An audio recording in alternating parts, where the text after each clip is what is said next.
Good morning, good morning, good morning. I love you. As you can see, my weigh-in was 261.8. I quite like that. That means I lost the pound that I had gained. And, sorry guys, some in my eye. Good time to have it. Anyway, short and sweet. I feel really good. Yesterday contained all that fruit.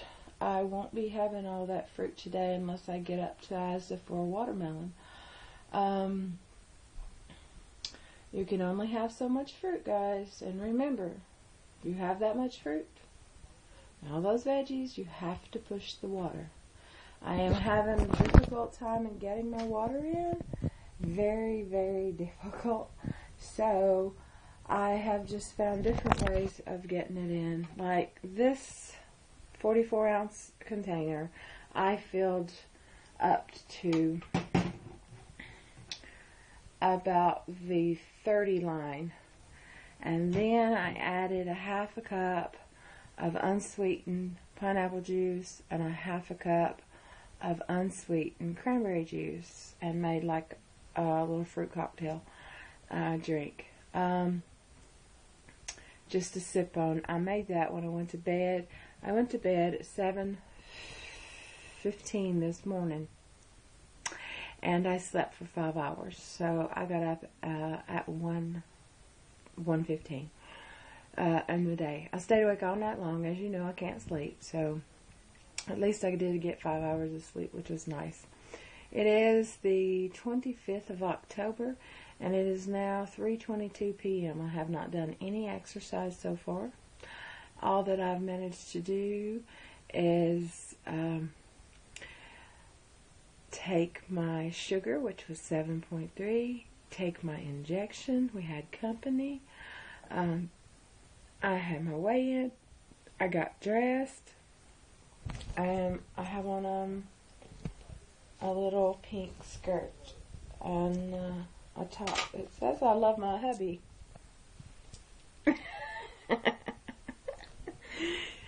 Sometimes.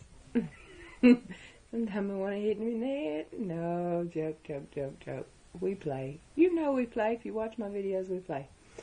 But right now I'm going to have to make me a protein shake to get my protein up. With that, when I went to bed this morning, I had breakfast just before I went to sleep. And for breakfast I left the container here on the table to show you, but Mom has come through on her little mini round and gotten rid of it. Anyway, it was pure, I got another one in the fridge. It was pure chicken breast. Pure chicken breast. And I got it on sale last night when I went down to the store, guys. Pure chicken breast. And there's 3 servings in this pack. If you can see, British Amwood sliced chicken breast. It's whole, low fat,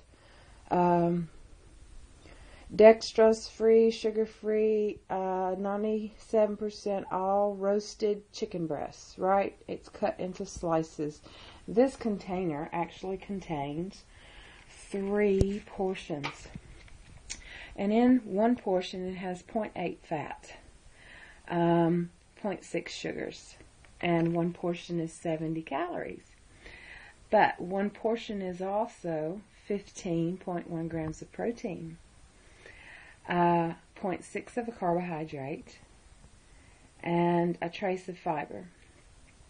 Now,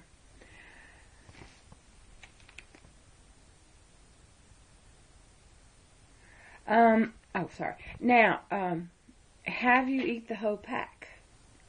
That's 210 calorie breakfast, 3 servings of protein, which comes out to be 45 grams of protein.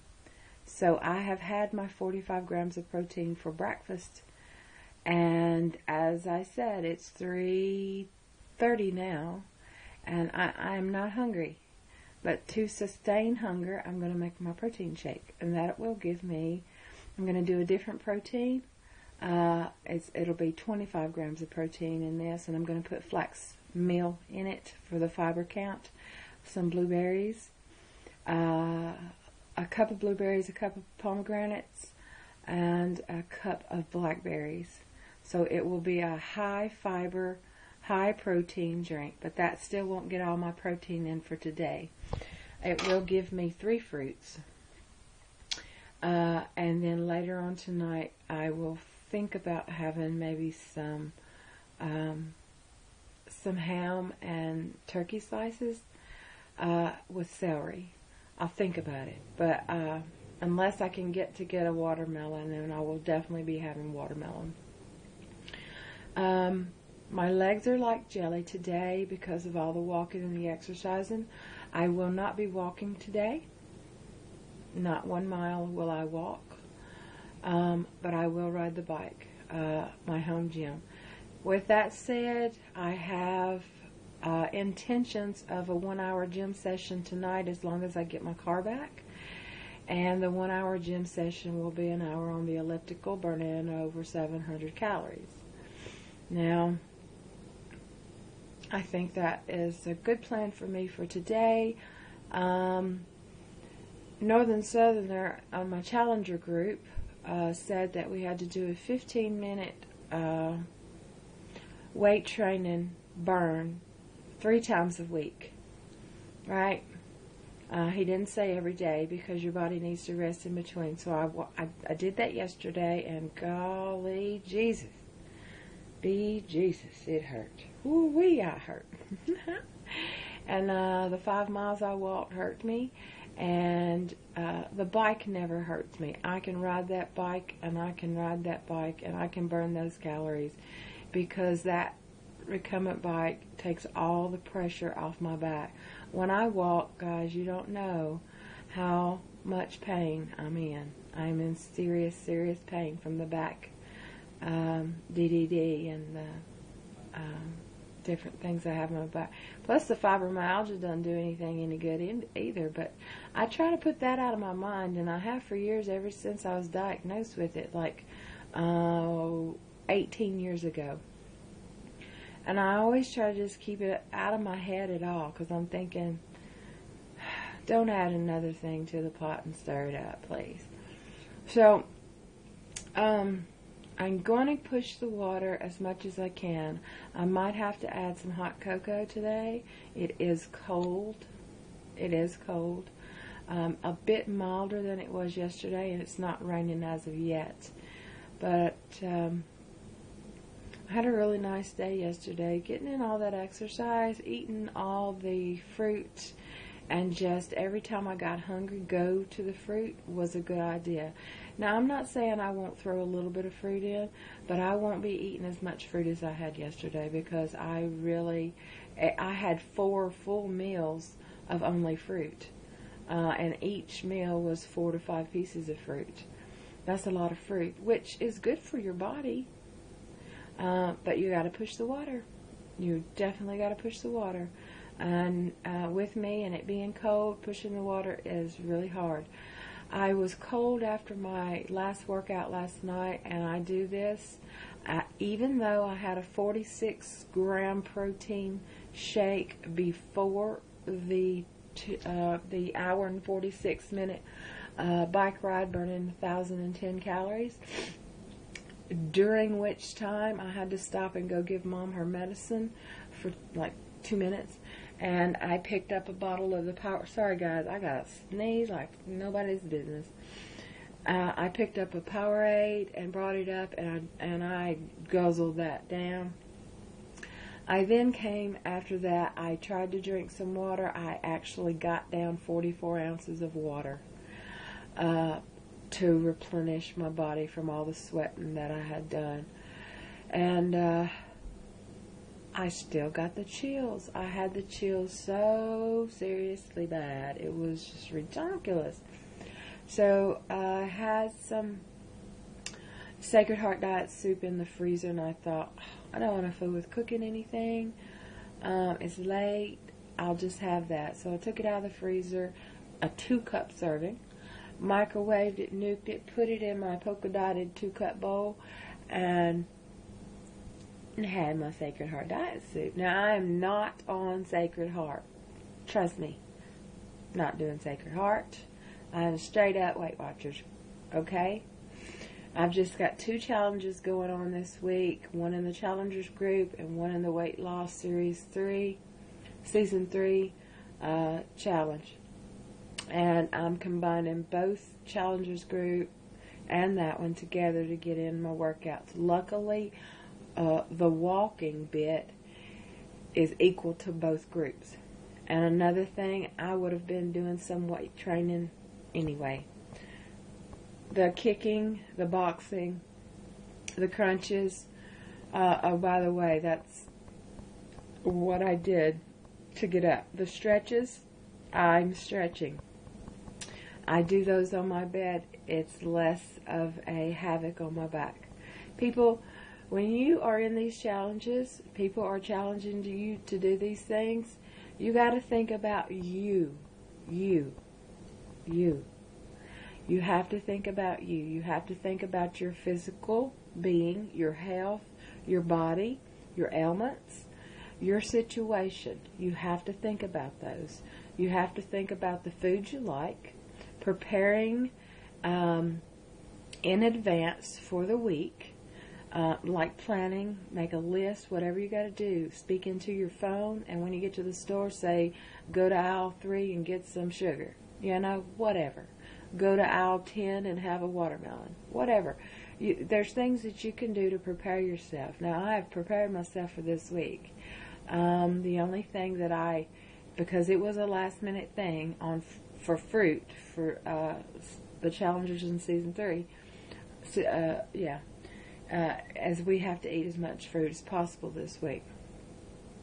And that was a last-minute thing. And I only planned for a certain amount of fruit for my week. I didn't plan, over the top for fruit. So I did have to go down to the store last night, and I did have to have more fruit. Which is okay. I bought bananas, apples, kiwis, oranges, pears. That's what I bought. So I'll have a portion of each one, maybe in a salad or something for a snack. But my greens are coming in today. I gotta have my greens. I gotta have some cabbage. I gotta have some broccoli. I gotta have some celery. What else I got? I got some spinach.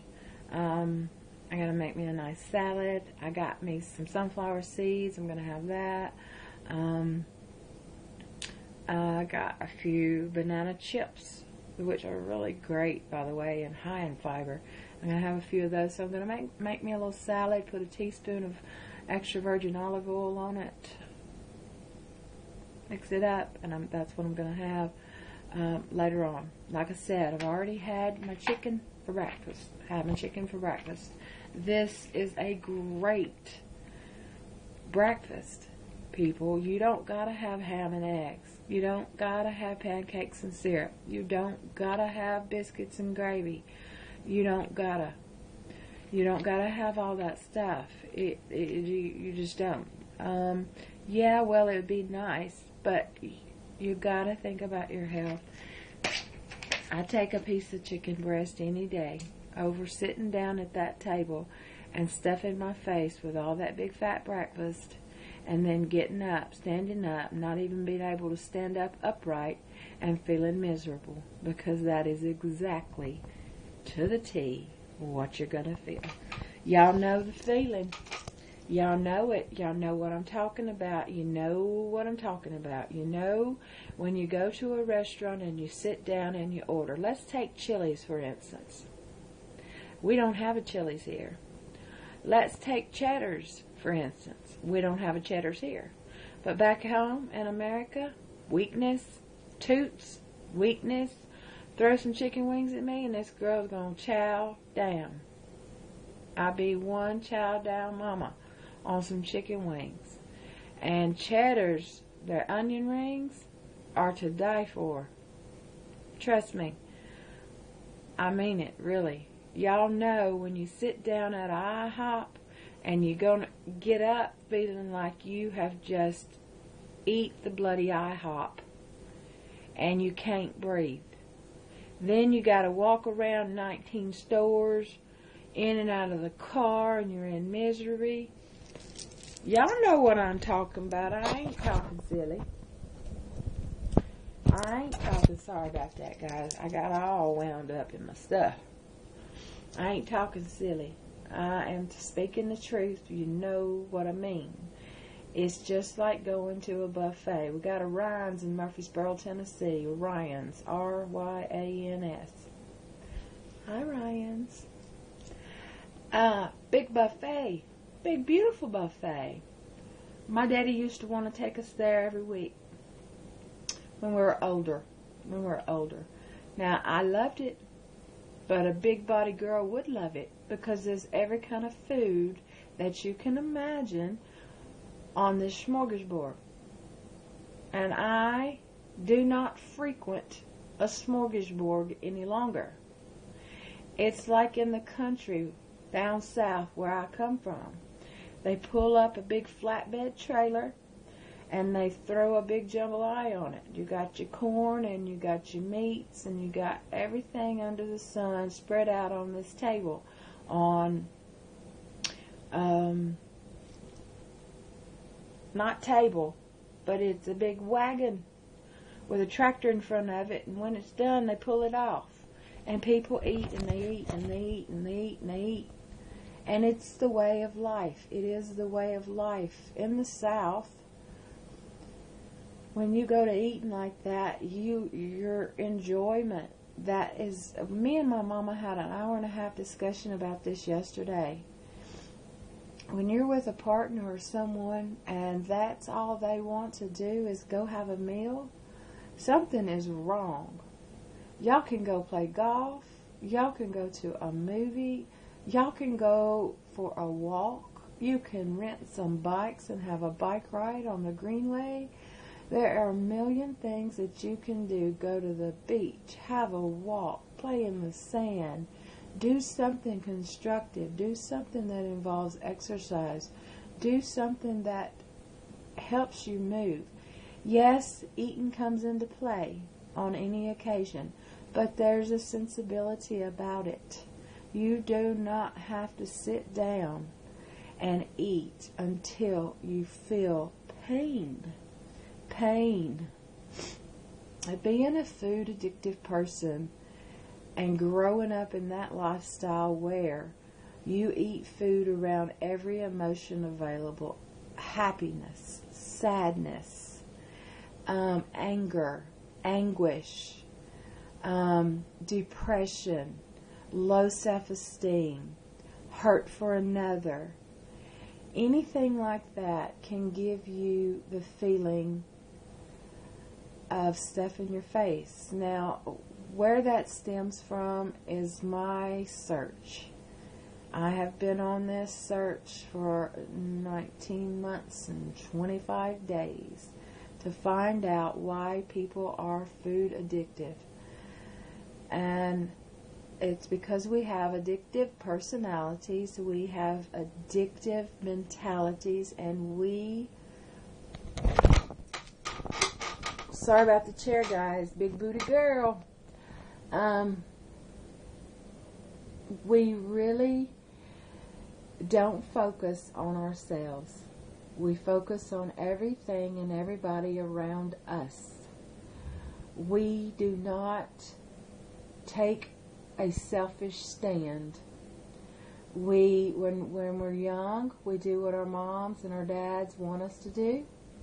When we're a little bit older, we may do what our spouse wants us to do. We may plan around meals and family with children, and we should plan healthy. But when we're raised in a certain situation, we don't know what healthy is. It's the way the society has brought us up. Not even the way a family has brought us up. It's the whole society. I have dawned back into the living room, guys. You know, I've been 2-3 weeks cramped up in my bedroom because I don't want to watch TV. Yesterday morning, I was sitting there and I was watching TV. Did you know the very first thing that came on when I turn the TV on. And I turn the TV on myself. Do you have a clue? Take one guess, Michael. Domino's pizza advertisement. Right smack dab in my face. Now, brother, I feel you, because pizza is my weakness. Apart from potato chips, Doritos, cottage cheese, and Krispy Kreme donuts, this girl loves her some pizza. All that sugary stuff you can forget. But if I pass across Krispy Kreme and the sign's flashing hot, I want to whoop the car right in and order it all. Those are habits. Habits can be broken. I've had a break bad challenge starting, well, it's going to be ending on November the 1st. And it started September the 1st. And I've had many break bads. Break bad. Break bad. Break bad is a habit that you need to break really bad. One habit that you need to break really bad.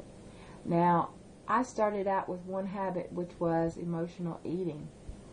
And across this 2-month span almost, I have acquired 2 pages of break bads.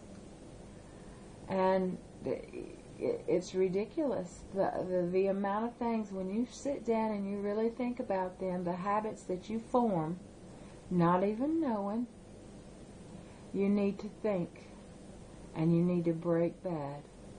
Break bad. Because those habits, and those habits you've formed, have gotten you exactly where you are. And we want to go the opposite way. We do. We want to go the opposite way. I'm sitting here 102 pounds plus, lighter, and it feels amazing. And I want to keep going. I'm scared to death. I'm absolutely scared of self-sabotage. That's one of my break bads. I am absolutely scared to death of self-doubt. That's one of my break bads. I am scared of the cheese monster, which is a huge break bad for me, because I am totally addicted to cheese.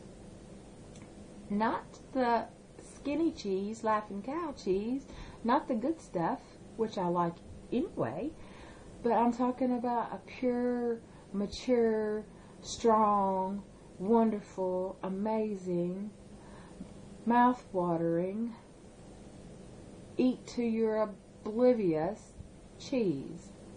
That was a huge break bad. Now, I went 28 days with no cheese, and I had extra Laughing Cow Light. Since then, I've had no cheese, because I eat the whole, how many triangles in a box? 8? I eat all of them. That is a food addiction. That is a product, a food, a substance that you cannot control at all. I went mad. Laughing cow, laughing cow, laughing cow. And I felt like the friggin' laughing cow. So no more cheese. Didn't buy another stitch. No cheese. There's cottage cheese in my fridge that I have not opened. And I like cottage cheese with pears. And it's fat-free. And I do have cottage cheese on occasion, and when I make omelet and this and that, I'll have it with that. But a full-blown mature cheese, cheddar, it seems like it's one of my things that come from my past. Growing up, we would ride around in the car. Dad would buy whatever was cheap. Bologna, hot dogs, Vienna sausages, a big block of Cracker Barrel extra sharp cheese, and a box of crackers. Spent $5, and we all, 5 kids in the car, Mom and Dad, ride around, go down to the river, and sit and have a good meal. And those are good memories. So those memories that are good stick with you. So therefore, it formed a bad habit, and we didn't even realize it. I didn't realize it. I didn't realize it till I started September 1st, this Break Bad Challenge. The Break Bad Challenge has really made me sit and think about all the things that I really need to break bad. And always keeping the fat chick as a security blanket is one of those break bads. I don't need her anymore. I don't want her anymore. She doesn't deserve to be a part of me. I'm bigger than she is in more ways than one. And I am going to kick the fat chick's ass. I absolutely am. I said it yesterday. I don't know if you've seen videos, but I got 6 months. I want to lose 65 pounds, and I am going to lose 65 pounds. Whatever it is that I have to do, I'm going to do it. I'm going to eat healthy. I'm going to exercise, and I am going to move my butt and do the right things. And the search for a cure for my food addictions will go on. My binge eating, I'm doing well with. I still have not had a binge since the weekend of February the 14th, 2011. That was a mega, massive binge. And if you're on Facebook, you will see photos of that binge in progress. For those of you who are not on Facebook, I'll tell you that binge started out as a Valentine's party for all my children, because on the 15th of February, I was leaving the country in America to come back to this country in the United Kingdom, Wales. I felt an overflowing flood of emotions, triggers, anxiety, petrified, all over body shutdown. And what did I do? I fed it. I had a binge. I got on the phone and ordered Papa John's pizzas. And while I was waiting for them to deliver, I went to the Krispy Kreme, drove up. It said hot. I bought 1 dozen of chocolate-covered donuts. I bought 1 dozen of glazed donuts. And I ate them before I got back to the house. And there waiting for me was Papa John's. I let him to the door, paid him, got my pizza, and began eating. I do not know what else I eat after the pizza. I eat the whole pizza with the garlic butter and the peppers and things. I know I eat a bag of Doritos, not a small bag, big bag. I know I had some pickles. I know I had some drinks. I don't know what else I had, because at that stage it was around 3 o'clock in the morning and I was oblivious to everything. I tried to purge that food and could not. I felt really, really, really sick. I thought I was going to throw up, but I couldn't. I was absolutely out of my mind with this binge. Around 3:30, 3:45, I picked up the telephone and I called my BFF, Wanda. And she talked me out of it. Now, how in the world I did not have the sense to do this before I binged like that, who knows? Who knows? But thank the Lord that I have not had another one. Thank the Lord that I have learned to own up to my secret eating. Thank the Lord that I have learned that I can eat in front of other people and it's no big deal. Thank the Lord that I don't have to hide. Thank the Lord for everything that I've come through, and that I am getting a handle on food addiction. There is no greater hurt on yourself and on your body than being addicted to food. As I've said many times, you can take the drugs away.